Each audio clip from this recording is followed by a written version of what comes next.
Michael Skaken. Hello, Michael. How are you? Fine. Thanks for having me. Well, this is a wonderful opportunity for our audience of good news. And I'll tell you why.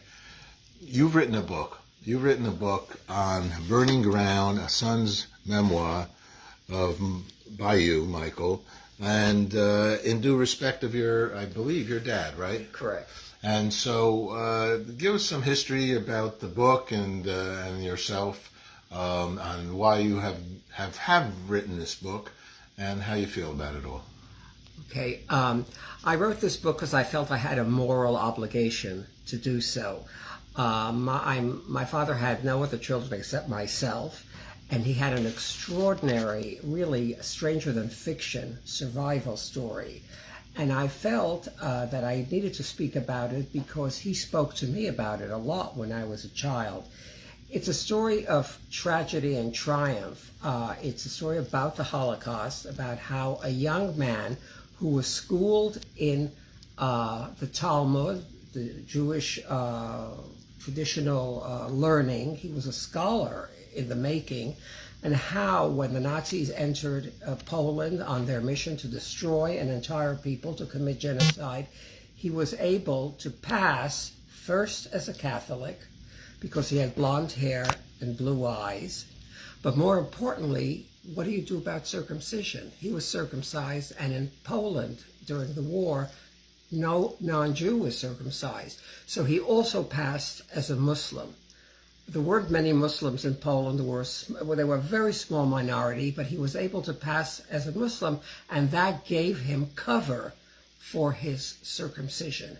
And with those two false identities, he was able to get out of the Vilna ghetto, which was a trap for Jews. Eventually, all the Jews in the Vilna ghetto were killed in a terrible slaughterhouse about 10 miles away.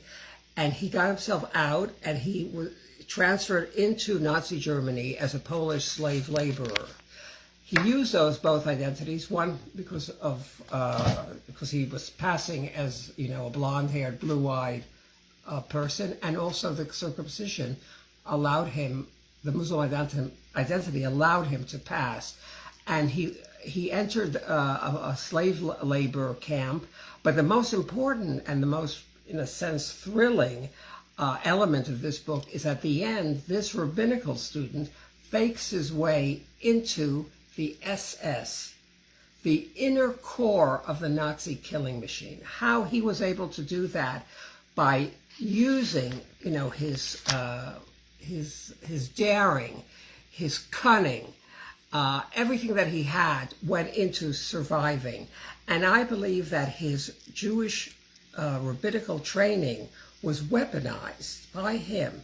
His ability to see things ahead, his analytic skills, and all of these things that he learned in the yeshiva, he used in the war to outwit the Nazis and to save himself. And though it's a story of tremendous tragedy because his mother is murdered on December 8th, 1941, with 5,000 other townspeople, all of them Jews, he was able somehow to survive. And I think the impulse to survive was partly because his mother, before she was taken out to be shot, told him, "You must survive. You're the only one I have. And if you don't survive, my world will be destroyed utterly, because who will remember?" So he felt a tremendous need to live and tell the tale, and I felt subsequently a moral obligation to tell his tale, because had he not done what he did, this identity switch, this very complex ability to pose, to really become an actor. He became an actor with no acting skills that he knew of, but in a moment of tremendous desperation, he was able to pull this off. And were he not able to do it, I wouldn't be here talking to you today. Let me, I don't. It's interesting for me, and I don't know if it had any bearing on his ability to get into the SS. But I'll be frank with you, just from my observation here of the picture. That is your dad, right? Here? Yes, yes. Okay, but also my picture of you right in front of me. I mean, mankind, humankind, has similarities in their characteristics of their makeup, of their body, of their gene pool. And I say this because I'm a brotherhood and sisterhood guy, but you could pass for a German person. Would you say that? Would you say your dad, just physically now? And I'm wondering if that had any bearing. It had a tremendous amount of bearing because the way you looked was your destiny. And it was German Jews. Yeah, I Many. mean, the concept that Jews are a race is a myth. Jews are not a race. Jews come in every shape and color. You have Jews in the Scandinavian countries with blonde hair and blue eyes. You have Ethiopian Jews today in Israel who are black. You have Yemenite Jews who are very dark-skinned. So Jews are not a race. And anyway, anyone can become a Jew if he so desires. He has to study. Judaism is not a closed circle. It is open to everyone who believes in Jewish principles and Jewish concepts. So, yeah, I mean, my father always felt that he could tell the difference between, at least physically, a Jew and a non-Jew. But we come in all different shapes and sizes, and we are universal. And we don't make exceptions. We have black Jews, we have brown Jews, we have Jews of every shape and color, as I said. Where can somebody get there? On Burning Ground. First of all, where can somebody get the You book? can get it online very easily. Sometimes there are used copies online that are fairly inexpensive. Also, this book is hopefully will someday be turned into a film. I've been working on that. Many people have told, after they read the book, ask me, well, when's the film coming out? And it's written in a cinematic style, very visual and very arresting in many ways. And it's a story that, beggars the imagination. Who could believe that a rabbinical student, and he was schooled in one of the most selective rabbinical schools in Eastern Europe, like the Harvard and Yale of Jewish scholarship in the interwar period.